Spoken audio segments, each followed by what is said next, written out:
स्वागत है आपका आपके अपने YouTube चैनल आस्था शक्ति पर। आज है शुक्रवार और आज के दिन मैं आपको सुनाने जा रही हूँ माँ संतोषी व्रत का पूजन कैसे किया जाता है और उनकी कथा। तो चलिए शुरू करते हैं। सबसे पहले मैं आपको बताती हूँ संतोषी माता व्रत कथा। एक बुढ़िया थी, उसके 7 बेटे थे। 6 कमाने वाले थे जबकि एक निकम्मा था। बुढ़िया 6 बेटों को रसोई बनाती, भोजन कराती और उनसे कुछ झूठन बचती तो वह 7वें को दे देती। एक दिन वह पत्नी से बोला, देखो मेरी माँ मुझसे कितना प्रेम करती है। वह बोली, क्यों नहीं, सबका झूठा जो तुमको खिलाती है। तो वह बोला, ऐसा नहीं हो सकता, मैं जब तक आंखों से न देख लूं तो मैं नहीं मान सकता। बहू हंसकर बोली, देख लोगे तब तो मानोगे। कुछ दिन बाद त्योहार आया। घर में 7 प्रकार के भोजन और चूरमे के लड्डू बने। वह जांचने के लिए सिर दुखने का बहाना बनाकर पतले वस्त्र सिर पर ओढ़कर रसोई में ही सो गया। वह कपड़े से सब देख रहा था। 6 भाई भोजन करने आए। उसने देखा माँ ने उनके लिए सुंदर आसन बिछाया और कई प्रकार की रसोई परोसी और आग्रह कर करके उन्हें जिमाया। वह देखता रहा। 6 भोजन करके जब उठ गए तब माँ ने उनकी झूठी थालियों में से सामान उठाकर एक लड्डू के रूप में बनाकर एक लड्डू बना दिया। झूठन साफ कर बुढ़िया ने छोटे बेटे को पुकारा और कहा, बेटा 6 भाई भोजन कर चुके हैं, अब तू भी कर ले। तू उठ, तू कब खाएगा। वह कहने लगा, माँ मुझे भोजन नहीं करना, अब मैं परदेश जा रहा हूँ। माँ ने कहा, कल जाता हो तो आज ही चला जा। वह बोला, हाँ आज ही जा रहा हूँ। यह कहकर वह घर से निकल गया। 7वें बेटा जब परदेश जाता है तो उसे उसकी पत्नी की याद आ जाती है। वह गौशाला में खंडे थाप रही थी तो वह वहां जाकर बोला, हम जावे परदेश, आवेंगे कुछ काल, तुम रहियो संतोष से धर्म अपनो पाल। तो वह बोली, जाओ पिया आनंद से हमारो सोच हटाए, राम भरोसे हम रहे ईश्वर तुम्हें सहाय।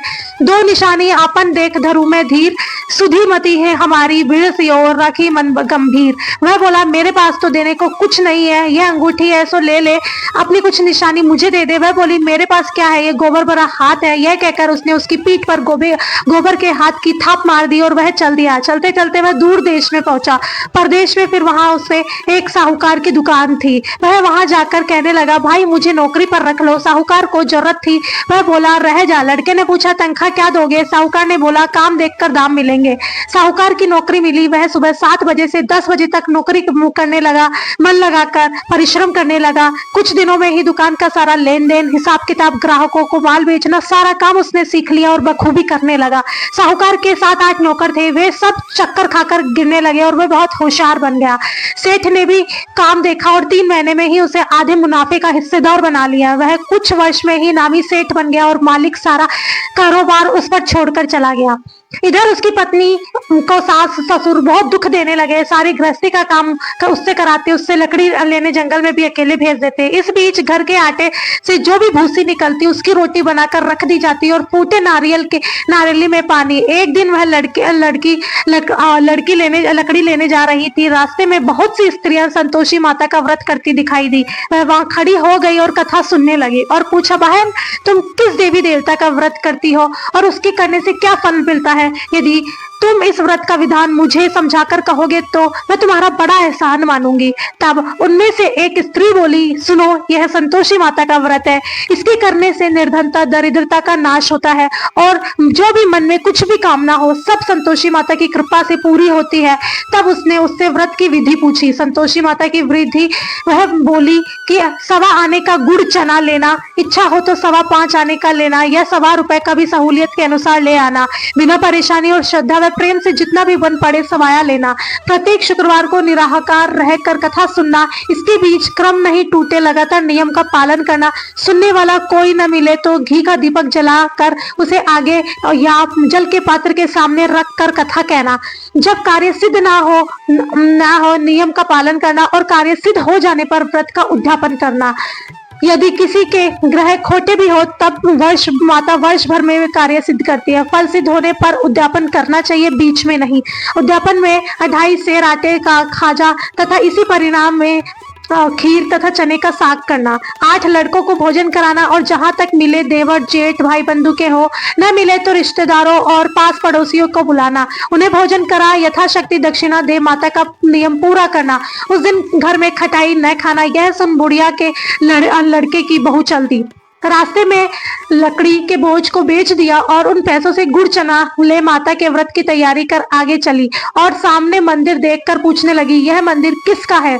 सब कहने लगे, संतोषी माता का मंदिर है। यह सुनकर माता के मंदिर में जाकर चरणों में लौटने लगी, दीन हो विनती करने लगी, माँ मैं निपट अज्ञानी हूँ, व्रत के कुछ भी नियम नहीं जानती, मैं दुखी हूँ। हे माता जगत जननी मेरा दुख दूर कर, मैं तेरी शरण में आई हूँ। माता को दया आई। एक शुक्रवार बीता कि दूसरे शुक्रवार को उसके पति का पत्र आया और तीसरे शुक्रवार को उसका भेजा हुआ पैसा भी आ पहुंचा।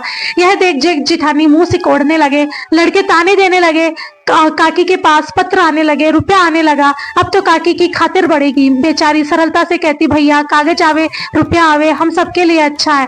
ऐसा कहकर आंखों में आंसू भरकर संतोषी माता के मंदिर में मातेश्वरी के चरणों में गिरकर रोने लगी। माँ मैंने तुमसे पैसा कब मांगा है? मुझे पैसे से क्या काम है? मुझे तो अपने सुहाग से काम है, मैं तो अपने स्वामी के दर्शन मांगती हूँ। तब माता ने प्रसन्न होकर कहा, जा बेटी तेरा स्वामी आएगा। यह सुनकर खुशी से बावली होकर घर में जाकर वह काम करने लगी। अब संतोषी माँ का विचार करने लगी कि इस भोली पुत्री को मैंने कह तो दिया कि तेरा पति आएगा, लेकिन कैसे? वह तो अब इसे स्वप्न में भी याद नहीं करता, उसे याद दिलाने को मुझे ही जाना पड़ेगा। इस तरह माताजी उस बुढ़िया के बेटे के पास जा स्वप्न में प्रकट हो और कहने लगी, साहूकार के बेटे सो रहा है या जागता है? वह कहने लगा, माता सोता भी नहीं जागता भी नहीं हो, तो कहो क्या आज्ञा है? माता कहने लगी, तेरे घर बार कुछ है कि नहीं? वह बोला, मेरे पास सब कुछ है, माँ बाप है, बहू है, क्या कमी है? माँ बोली, भोले पुत्र तेरी बहू घोर कष्ट उठा रही है, तेरे माँ बाप उसे परेशानी दे रहे हैं, वह तेरे लिए तरस रही है, तू उसकी सूध ले। वह बोला, हाँ माताजी यह तो मालूम है, परंतु जाऊं तो कैसे जाऊं? परदेश की बात है, लेन देन का कोई हिसाब नहीं, कोई जाने का रास्ता नजर नहीं आता, कैसे चला जाऊं? माँ कहने लगी, मेरी बात मान, सवेरे नहा धोकर संतोषी माता का नाम ले, घी का दीपक जला, दंडवत कर दुकान पर बैठ जा, जमा का माल बिक जाएगा, सांझ होते होते धन का भारी ढेर लग जाएगा। बूढ़े की बात मानकर वह नहा धोकर संतोषी माता को दंडवत घी का दीपक जलाकर बैठा। थोड़ी देर में देने वाले रुपए लाने लगे, लेने वाले हिसाब लेने लगे। कोठे में भरे सामान के खरीदार नकद दाम दे सौदा करने लगे। शाम तक धन का भारी ढेर लग गया। मन में माता का नाम ले चमत्कार देख प्रसन्न हो घर जाने के वास्ते गहना कपड़ा सामान आदि खरीदने लगा। यहाँ काम से निपट तुरंत घर को रवाना हुआ। उधर उसकी पत्नी जंगल में लकड़ी लेने जाती है। लौटते वक्त माता जी के मंदिर में विश्राम करती तो वह तो उसके प्रतिदिन रुकने का जो स्थान बना चुकी थी। धूल उड़ती देख वह माता से पूछती है, हे माता यह धूल कैसे उड़ रही है? माता कहती है, हे पुत्री आज तेरा पति आ रहा है, अब तू ऐसा कर, लकड़ियों के 3 बोझ बना ले, एक नदी के किनारे रख और दूसरा मेरे मंदिर पर और तीसरा अपने सिर पर। तेरे पति को लकड़ियों का गट्ठर देख मोह पैदा होगा, वह यहाँ रुकेगा, नाश्ता पानी खाकर माँ से मिलने जाएगा। तब तू लकड़ियों का बोझ उठाकर जाना और चौक में गट्ठर डालकर जोर से आवाज लगाना, लो सासू जी लकड़ियों का गट्ठर लो, भूसी की रोटी दो, नारियल के खेपड़े में पानी दो, आज कौन मेहमान आया है? माताजी से बहुत अच्छा कहकर वह प्रसन्न मन से लकड़ियों के 3 गट्ठर बनाई, एक नदी के किनारे और एक माताजी के मंदिर पर ही रख दिया। इतने में मुसाफिर आ पहुंचा। सूखी लकड़ी देख उसकी इच्छा उत्पन्न हुई कि हम यहीं पर विश्राम करें और भोजन बनाकर खा पी कर गांव जाएं। इसी तरह रुक कर भोजन बना और विश्राम करके गांव को गया। सबसे प्रेम से मिला। उसी समय सिर पर लकड़ी का गट्ठर लिए वह उतावली सी आती है। लकड़ियों का भारी बोझ आंगन में डालकर जोर से 3 आवाज देती है, लो सासू जी लकड़ियों का गट्ठर लो, भूसी की रोटी दो, आज कौन मेहमान आया? यह सुनकर सास बाहर आकर अपने दिए हुए कष्टों को भुलाने हेतु कहती है, बहू ऐसा क्यों कहती हो? तेरा मालिक ही तो आया है, आ बैठ, मीठा भात खा, भोजन कर, कपड़े गहने पहन।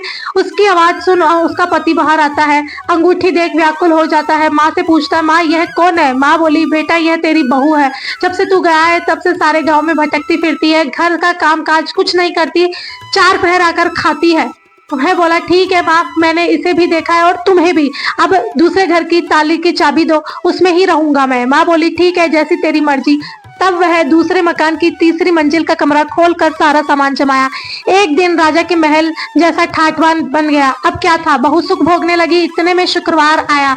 शुक्रवार व्रत का उद्यापन में हुई उससे भूल, वो मैं बताती हूँ। उसने पति से कहा, मुझे संतोषी माता के व्रत का उद्यापन करना है। पति बोला, खुशी से कर लो। वह उद्यापन की तैयारी करने लगी। जिठानी के लड़कों को भोजन के लिए कहने गई। उन्होंने मंजूर किया, परंतु पीछे से जिठानी ने अपने बच्चों को सिखाया, देखो भोजन के समय खटाई मांगना, जिससे उसका उद्यापन पूरा ना हो। लड़के जीवने आए, खीर भरपेट के खाई। परंतु बाद में खाते ही कहने लगे हमें खटाई दो, खीर खाना हमको नहीं भाता, देखकर अरुचि होती है। वह कहने लगी भाई खटाई किसी को नहीं दी जाएगी, यह तो संतोषी माता का प्रसाद है। लड़के उठ खड़े हुए बोले पैसा लाओ। भोली बहू कुछ नहीं जानती थी तो उसने उन्हें पैसे दे दिए। लड़के उसी समय हट करके इमली खटाई से खाने लगे। यह देखकर बहू पर माताजी ने कोप किया। राजा के दूत उसके पति को पकड़कर ले गए। जेठ जिठानी मन माने वचन कहने लगे, लूट लूट कर धन इकट्ठा कर लाया है, अब सब मालूम पड़ जाएगा जब जेल की मार खाएगा। बहू से यह सहन नहीं हुआ। रोती हुई माताजी के मंदिर में गई और कहने लगी, हे माता तुमने क्या किया? हंसा कर अब भक्तों को रुलाने लगी। माता बोली, बेटी तूने उद्यापन करके मेरा व्रत भंग किया है। वह कहने लगी, माता मैंने कुछ अपराध किया है तो मैं तो अपने भूल से लड़कों को पैसे दे दिए थे, मुझे क्षमा करो, मैं फिर तुम्हारा उद्यापन करूंगी। माँ बोली, अब भूल मत करना बेटी। वह कहती है, अब भूल नहीं होगी, अब बतलाओ वह कैसे आएंगे? माँ बोली, जा पुत्री, तेरा पति तुझे रास्ते में मिल जाएगा। वह निकली, राह में उसका पति आता हुआ दिखाई दिया। वह पूछी, कहाँ गए थे? वह कहने लगा, इतना धन जो कमाया उसका टैक्स राजा ने मांगा था, वह भरने गया था। वह प्रसन्न हो उठी और बोली, भला हुआ, अब घर चलो। कुछ दिन बाद फिर शुक्रवार आया। वह बोली, मुझे फिर माता का उद्यापन करना है। पति ने कहा, करो। बहू फिर जेठ के लड़कों को भोजन करने को कहने गई। जेठानी ने एक दो बातें सुनाई और सब लड़कों को सिखाने लगी, तुम सब लोग पहले ही खटाई मांगना। लड़के भोजन से पहले कहने लगे, हमें खीर नहीं खानी, हमारा जी बिगड़ता है, कुछ खटाई खाने को दो। वह बोली, खटाई किसी को नहीं मिलेगी, आना हो तो आओ। वह ब्राह्मण के लड़के लाकर उन्हें भोजन कराने लगी। यथाशक्ति दक्षिणा की जगह एक एक फल उन्हें दिया गया। संतोषी माता फिर प्रसन्न हो गई। माता की कृपा होते ही 9वें मास में उसके एक सुंदर चंद्रमा के समान एक पुत्र प्राप्त हुआ।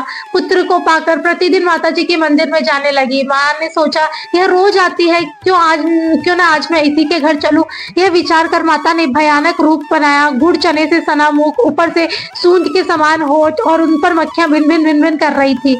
दहली पर पैर रखते उसके साथ चिल्लाई, देखो रे कोई चुड़ैल डाकिन चली आ रही है, लड़कों इसे भगाओ नहीं तो किसी को खा जाएगी। लड़के भगाने लगे, चिल्लाकर खिड़की बंद करने लगे। बहू रोशनदान से सब कुछ देख रही थी। प्रसन्नता से पगली मन चिल्लाने लगी, आज मेरी माताजी मेरे घर आई है, वह बच्चे को दूध पीने से हटाती है। और इतने में सास का क्रोध फूट पड़ा। वह बोली, क्या उतावली हुई जा रही है, बच्चे को पटक दिया। इतने में माँ के प्रताप से लड़के नजर आने लगे।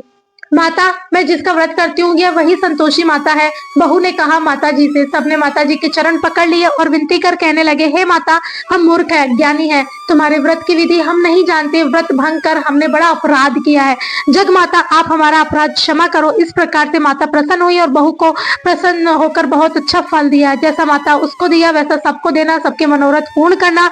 और तो दोस्तों, आपको ये कथा कैसी लगी? अगर अच्छी लगी तो हमारे चैनल को ज्वाइन करें और लाइक करें। धन्यवाद। तो दोस्तों, अब मैं आपको इसकी पूजा विधि बताती हूँ कि इसकी पूजा विधि संतोषी माता की कैसे करते हैं।